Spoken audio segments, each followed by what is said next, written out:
everyone, and welcome back to another episode of the Soup Bowl. I am your host, Renee Murdoch.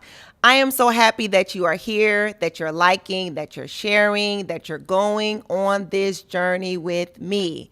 Why? Because we were never meant to do life alone. And I am so happy to be going on this journey with you as well. We do know that when we get in the Soup Bowl, that life gets messy. And with that messiness, we can clean it up. We're going to be continuing talking about this thing called the ADKAR model. This true thing about leading our lives before we lead others. You don't drift into transformation, right? You don't just drift into it. It's something that it takes intentional behavior. And in this intentional behavior, as we're talking about the ADKAR model, which is really designed for organizations, but in that model, it talks about self, the individual, because it's not the organizations that's making the systems, it's the people that are making the systems. And when people change, guess what? Organizations change. So recap into the previous ones that we talked about really quickly. We talked about the A, which is awareness. Awareness alone does not transform anything. You can know you need change and still refuse to do it. The D, desire. Desire without knowledge creates frustration. You cannot become what you desire when you refuse to act. Self-leadership is learned. No one is born disciplined. Are we not born into sin? No one is born disciplined, emotionally matured, or spiritually grounded. You must be willing to learn. So next one we're going to be discussing is knowledge. That's the K, right? ADK, knowledge. Knowledge is more than just information, right? It's intentional formation. Come on now. Knowledge is not just information.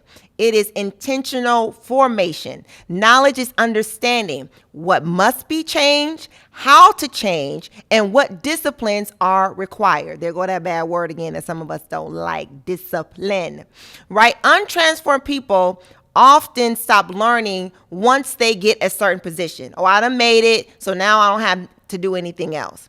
Substitute the title for growth because I got a position, because I got a title, because I chased it down. Now, I've grown. That doesn't mean that you've actually grown just because you got a position.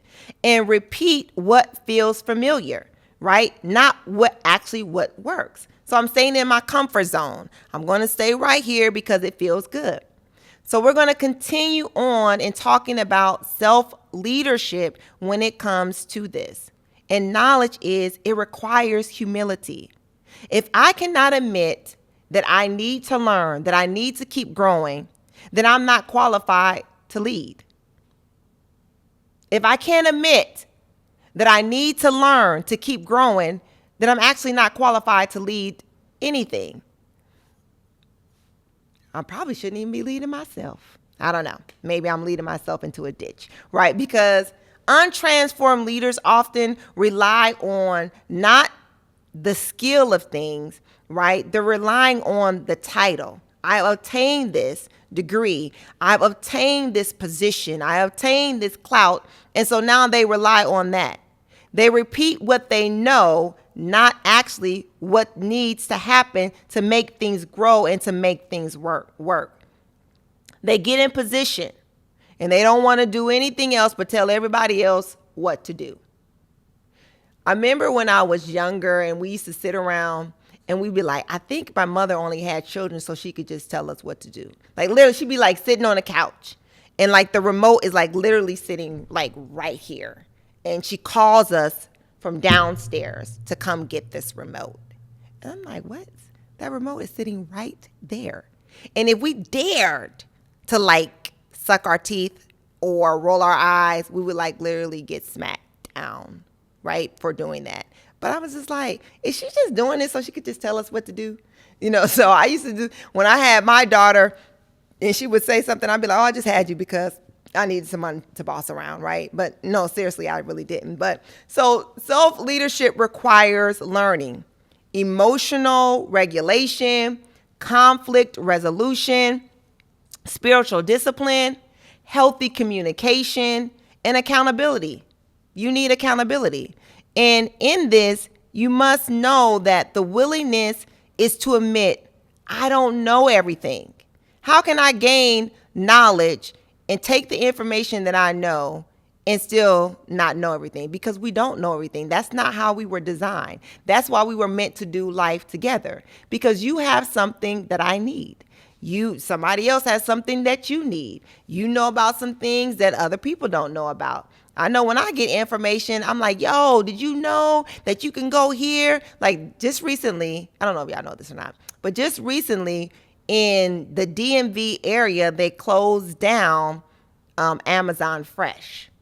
First of all, I didn't even know that Amazon Fresh actually had like an actual store. I thought it was just like food that you could order offline, but they actually closed down and they were like, oh, everything's 50% off.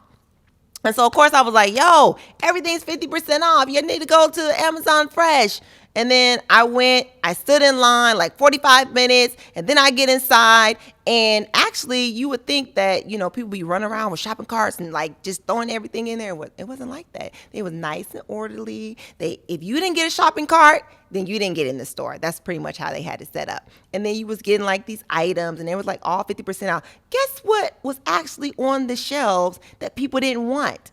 The gluten-free stuff, the cauliflower pizza. That's me. That was my stuff. So I was so happy about it. But I was telling everyone about this sale. But anyway, so you have knowledge. Share your knowledge with other people. What you don't know, go ask for help. That's where humility comes into play. So humility is modesty, right? The condition of your heart. It comes from self-awareness and confidence at the same time, right? We don't operate in humility in thinking that, oh, if I don't operate in humility, then people are going to think that I'm weak. It's not a weakness. It's actually an actual strength. So in Proverbs 22:4, right, it talks about humility and the fear of the Lord. And when you fear the Lord, like with that, there's riches and there's honor and there's life in that. So you don't need to demand things, running around chasing things, right? If I walk in modesty, I know my strengths. I stand in confidence. I know my weakness. And guess what? I still stand in confidence of that. And I go ask for help. So when we think about this, leaders stop learning, right? Organizations stop growing. And actually, we stop growing. And then everything else just trickles down. And this is where we need to start seeing more clearly. Leaders with charisma, but they don't have no character. Leaders who react emotionally all the time. You might think that they might have a little, mental issue because they're just so emotionally high all the time. And leaders who manipulate situations and they manipulate people for their own, agendas and their own motives. Why? Because they never learn to grow and how to regulate themselves in those areas. You cannot lead people emotionally because you're going to damage them. And so when you need to harness that, you need to work on that, right? Again, going back to the very first A, which is awareness, being aware that I'm just emotionally drained. I'm in my emotions. It's not bad to have emotions because actually emotion gives us awareness, right? Like if you're crying, why are you crying, right? If you're sad, why are you sad? If you're angry, why are you angry, right? So it's giving us actually information, but what are you doing with that information is really what counts. So I want us to ask ourselves on today as we reflect, what skill, discipline, or truth do I need to intentionally learn in this season? And what skill and discipline or mindset do I need to develop in this season? What are those things that you need to do to develop? And what are those things that you need to learn in this season when it comes to making that move from not changing to true transformation? So I'm inviting you to take on this self-assessment that's on my website, again, www.formosaic.com, that's actually going to help you see where you at and where you're falling into this model. The score is not there to show you, hey, that, oh, I can't make it. No, it's there to show you where you're at and where you can go from there, because I can help you with that. Or there's other people out there that can help you with this, right? So I don't want you to ignore it, because if you do, right, you're going to continue to operate in dysfunction. I want you to make a move, and make a move today, and how you can truly walk into your transformation. To fully understand yourself and where you are, I encourage you to continue to walk in this path of intentional change, intentional behavior, where you make the necessary steps. So there's no shortcuts to transformation. You got to go through the process. You got to go through some discomfort. You got to go through some pain. I was telling this to my daughter, that you are not going to go through life without pain. There is going to be pain around every single corner that you turn. Life is going to knock you down, but will you get up again? This is not a Donnie McClurkin song, but will you get up again? We're out of time, but do know that leading is teachable.